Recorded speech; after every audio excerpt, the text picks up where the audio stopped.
जय माता दी। आइए सुनते हैं ग्यारस माता की यह कथा। एक बार एक राज्य में एक राजा रहा करता था। राजा बहुत ही बुद्धिमान और बलशाली था। राजा सदैव अपनी प्रजा का बहुत अच्छे से ध्यान रखता था। प्रजा भी अपने राजा को बहुत पसंद करती थी। राजा की 2 बेटियां थी। राजा अपनी दोनों बेटियों से बहुत प्रेम करता था।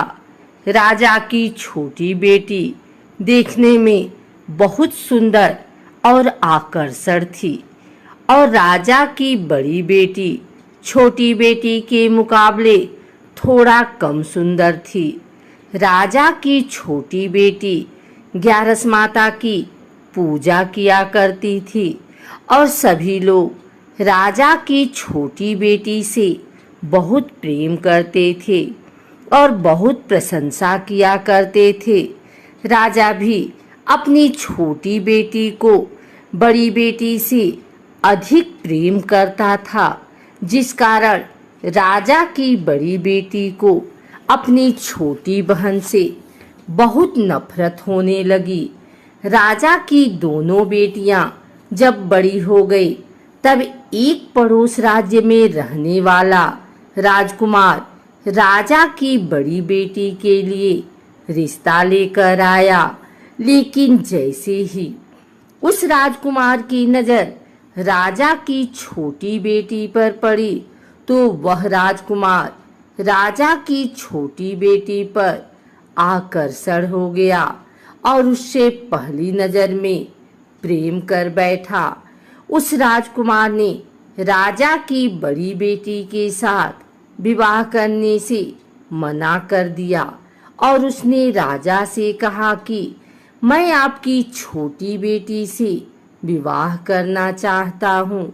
जिसके बाद राजा की बड़ी बेटी यह देखकर अपनी छोटी बहन से बहुत क्रोधित हो गई और राजा की बड़ी बेटी ने अपनी छोटी बहन को अपना सबसे बड़ा दुश्मन मान लिया। राजा की बड़ी बेटी ने अपनी छोटी बहन से बदला लेने का निर्णय लिया, जिसके लिए उसने अपनी छोटी बहन को जान से मारने का प्लान बनाया। राजा की बड़ी बेटी ने अपनी छोटी बहन को मारने के लिए सबसे पहले एक लड्डू में जहर मिलाकर अपनी छोटी बहन को दे दिया और उसको लड्डू खाने के लिए कहा। लेकिन लड्डू खाने के बाद भी छोटी बहन को कुछ नहीं हुआ। बड़ी बहन यह देखकर बहुत आश्चर्यचकित हो गई, लेकिन बड़ी बहन ने हार नहीं मानी और उसने जब रात में छोटी बहन अपने कमरे में सो रही थी तब एक मटके में सांप रखकर उसे कमरे में छोड़ दिया। लेकिन सांप भी छोटी बहन का कुछ नहीं कर पाया। जिसके बाद बड़ी बहन ने अपनी छोटी बहन से कहा कि चलो हम लोग कुएं में से पानी भर कर लाते हैं। जिसके लिए वह अपनी छोटी बहन को पानी भरने के बहाने कुएं के पास ले गई और उसने अपनी छोटी बहन को कुएं में धक्का दे दिया। लेकिन छोटी बहन को तब भी कुछ नहीं हुआ, क्योंकि हर बार ग्यारस माता उसकी रक्षा कर रही थी और उधर बड़ी बहन अपने सारे प्रयासों के बाद असफल हो रही थी, जिससे वह बहुत क्रोधित होती जा रही थी। फिर उसने अपनी छोटी बहन के पास जाकर उससे खुद ही पूछा कि मेरी छोटी बहन, तुमको पता है भगवान ने सबकी मृत्यु एक निश्चित समय पर लिखी हुई है और कैसे तुम्हारी मृत्यु होगी, क्या यह तुम जानती हो? तब छोटी बहन ने अपनी बड़ी बहन को बताया कि हाँ, मैं तो जानती हूँ मेरी मृत्यु कैसे होगी। छोटी बहन से यह सुनकर बड़ी बहन मन ही मन बहुत प्रसन्न होने लगी और उसने अपनी छोटी बहन से कहा कि तो मुझे अपनी मृत्यु का राज बताओ। छोटी बहन ने अपनी बड़ी बहन से कहा कि मेरी मृत्यु तो एक तोते में है, जो तोते के गले में एक हार है, उससे मेरी मृत्यु होगी। जब तक कोई भी व्यक्ति तोते को मारकर वह हार अपने गले में पहनेगा तो मैं मूर्छित हो जाऊंगी, और जैसे ही उस हार को अपने गले से उतारेगा तो मैं वापस से जीवित हो जाऊंगी। अपनी छोटी बहन की मृत्यु का राज जानकर बड़ी बहन बहुत ही खुश हो गई और उसने अपनी छोटी बहन को मारने के लिए उसके पालतू तोते को ढूंढना शुरू कर दिया। और छोटी बहन को इस बात का आभास हो गया था कि कोई उसकी जान लेना चाहता है, जिसके लिए वह अपने पिताजी के पास गई और उसने अपने पिताजी से कहा कि पिताजी, मेरी मृत्यु के बाद आप मुझे जलाइएगा मत, बल्कि आप मुझे अपनी पुरानी वाली हवेली में एक पलंग में लिटाकर छोड़ दीजिएगा। अपनी छोटी लड़की की यह बात सुनकर राजा बहुत आश्चर्यचकित हुए। राजा ने अपनी छोटी बेटी से पूछा, बेटी, तुम यह क्या कह रही हो? तब राजा की छोटी बेटी ने बताया, पिताजी, समय किसी के लिए नहीं रुका है, कब क्या हो जाए किसी को कुछ पता नहीं है। और फिर राजा ने अपनी छोटी बेटी से कहा कि तुम ऐसी बातें क्यों कर रही हो? 2-3 दिन में तो तुम्हारा विवाह है। लेकिन छोटी बेटी ने अपने पिताजी को ऐसा करने पर मजबूर कर दिया और उनसे वचन ले लिया। राजा ने भी अपनी छोटी बेटी की बात स्वीकार कर ली और 2-3 दिनों के बाद जब शादी का समय आया तब राजकुमार बारात लेकर राजा के घर आया और राजकुमार और राजा की छोटी बेटी का विवाह शुरू हो गया। जैसे ही राजा की छोटी बेटी राजकुमार के साथ फेरे लेना शुरू करती है, उसकी बड़ी बहन अपनी छोटी बहन के कमरे में जाकर उसके तोते को पकड़ लेती है और उसको जान से मार देती है। तोते के गले में जो हार था उसको अपने गले में धारण कर लेती है। जैसे ही बड़ी बहन उस हार को अपने गले में धारण करती है, उधर छोटी बहन 3.5 ही फेरे ले पाती है और वहीं पर बेहोश होकर गिर जाती है। जिसके बाद राजा ने बड़े दर्द हकीमों को बुलाया और अपनी छोटी बेटी का इलाज करने के लिए कहा। राजा की बात सुनकर वैद्य ने छोटी बेटी को जब चेक किया तो राजा को बताया कि आपकी छोटी बेटी ना तो जीवित है और ना ही मरी हुई है। यह मैं ऐसा पहली बार देख रहा हूँ। राजा ने वैद्य और हकीम को यह बात बाहर बताने से मना कर दिया और उनको कहा कि अगर तुमने यह बात किसी को बाहर बताई तो हम तुम्हें फांसी दे देंगे। राजा ने अपनी छोटी बेटी को पुराने महल में ले जाकर एक पलंग पर लिटा दिया और वहां पर कुछ सैनिकों को तैनात कर दिया। वापस अपने महल पर आ गया। राजा की बड़ी बेटी अपने पिताजी के पास आई और कहने लगी कि पिताजी, अगर यह शादी संपन्न नहीं हुई तो आपकी इज्जत का क्या होगा? आप कहें तो मैं आपकी इज्जत बचाने के लिए राजकुमार से शादी करने के लिए तैयार हूँ।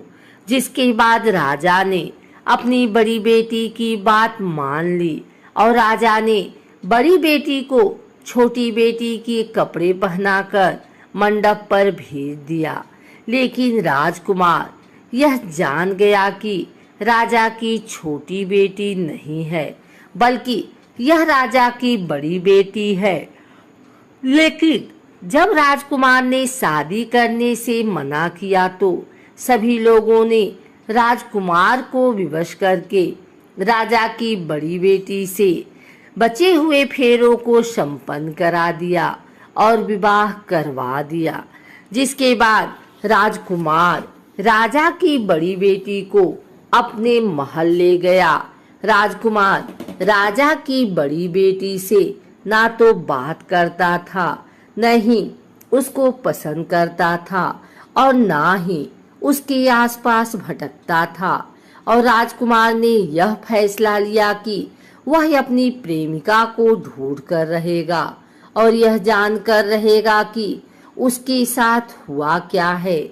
एक दिन राजकुमार अपने घोड़े पर सवार होकर राजा के पुराने महल के पास पहुंच गया, जहां पर उसने कुछ सैनिकों को देखा। महल के पास पहुंचकर राजकुमार ने जब महल को ध्यान से देखा तो वह समझ गया कि यह तो हमारे ससुर जी का महल है। तब राजकुमार ने सैनिकों से पूछा, तुम लोग यहाँ क्या कर रहे हो और इस महल के अंदर उस पलंग में कौन लेटा है? जिसके बाद सैनिकों ने बताया कि यहाँ पर राजा की छोटी बेटी लेटी है। यह सुनकर राजकुमार बहुत प्रसन्न हो गया और वह तुरंत अपनी प्रेमिका के पास पहुंच गया और उसकी सेवा करने लगा। जैसे ही रात हुई तो राजा की छोटी बेटी उठकर खड़ी हो गई। राजकुमार यह देखकर बहुत खुश हो गया और उसने अपनी प्रेमिका से पूछा कि तुम यहाँ क्या कर रही हो? तुम मेरे साथ मेरे घर चलो। राजा की छोटी बेटी ने राजकुमार को सारी बातें बता दी कि मेरी जान एक तोते में बसी थी और मैंने यह बात सिर्फ अपनी बड़ी बहन को बताया था और मुझे पता है कि उसने ही मुझे मारने का प्रयास किया है। उसके पास एक हार है जिसको वह सुबह पहन लेती है और रात को उतार देती है। जब तक वह हार को पहन ले रहती है तब तक मैं मूर्छित रहती हूँ और जैसे ही वह हार को उतार देती है तो मैं जीवित हो जाती हूँ।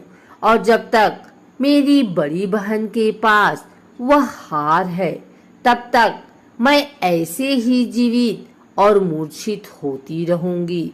अगर मेरी बड़ी बहन के पास जो हार वह मेरे हाथ लग जाए तो मैं हमेशा के लिए जीवित हो जाऊंगी।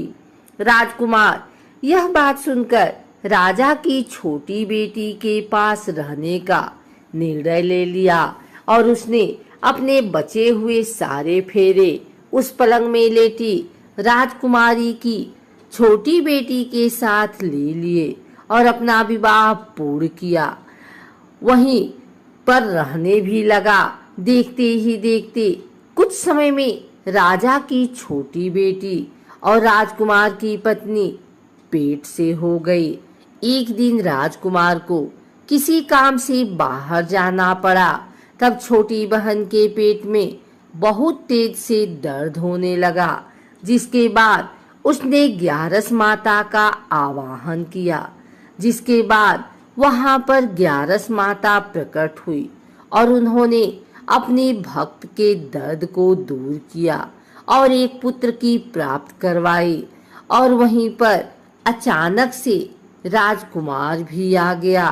राजकुमार ने ग्यारस माता को देखा तो वह आश्चर्यचकित हो गया और उसने तुरंत माता को प्रणाम किया और ग्यारस माता ने राजकुमार से कहा कि जब तुम्हारा 5 वर्ष का बेटा हो जाए तो तुम अपनी पत्नी का हार लाकर इसके गले में डाल देना।